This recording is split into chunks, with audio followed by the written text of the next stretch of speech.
The Resistance games have always been one of Sony's key exclusive franchises. What started life as an alternate reality World War II shooter has grown into an epic struggle against alien hordes that threaten the entire existence of the human race.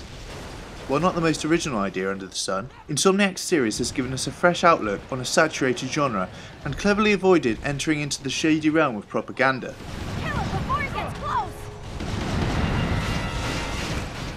With Nathan Hale no longer providing our eyes and hands, it is up to ex-Sentinel and Hale's killer, Joseph Capelli, to try and save the world. Enough to travel. You give us both a ride to New York City.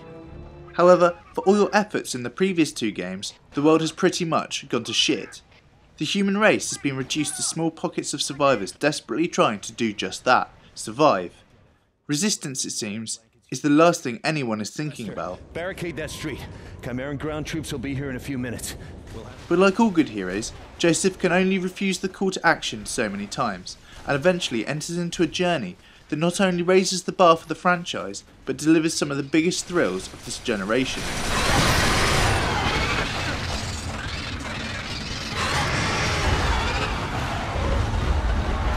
Resistance is through and through a first-person war game, and it excels as such. But more so than in previous installments, there is a strong survival horror element. While there are still intense and sometimes insane moments where you must battle hordes of Chimera, there are also tense and claustrophobic battles where you will be jumping at a lot of shadows.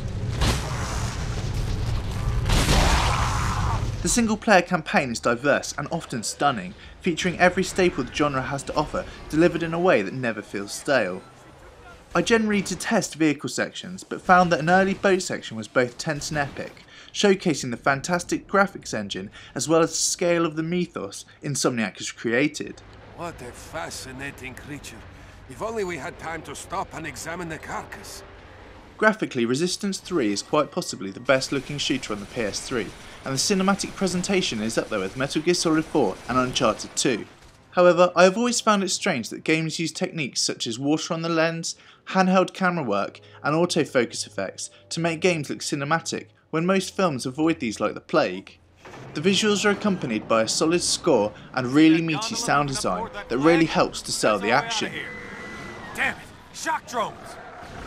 Resistance 3 manages to be incredibly loud and explosive, but keep the dialogue firmly audible at all times. It's a strange thing to point out, but if the game had got this wrong, it would have severely hampered the emotional impact of the narrative. I'm a firm believer that games should always be worth the money you fork out for it, even if you never take it online. There are some really great games that are guilty of skimping on the single player. However, Resistance 3 is one of the rare games that gives you enough bang for your buck that you'd forgive a total lack of multiplayer, or even a subpar offering. But what you're actually given is a multiplayer that is a strong enough offering to be considered a worthy purchase on its own. The games have been scaled back from 60 to 16 players, which does make games less chaotic, but also gives you more of a chance to shine. It also fits in well with the single player narrative, as we are far beyond the days of major military action.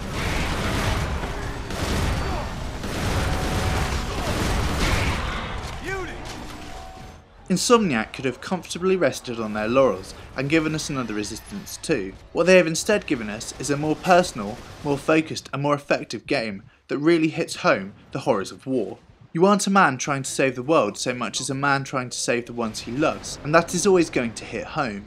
Not only have Insomniac delivered a superb single player shooter, they have also once again delivered on the multiplayer, giving players more than ever before. If you're new to the franchise, get yourself down to your local game retailer and pick them up pre-owned. They're really cheap and an absolute must, as is the third in the series.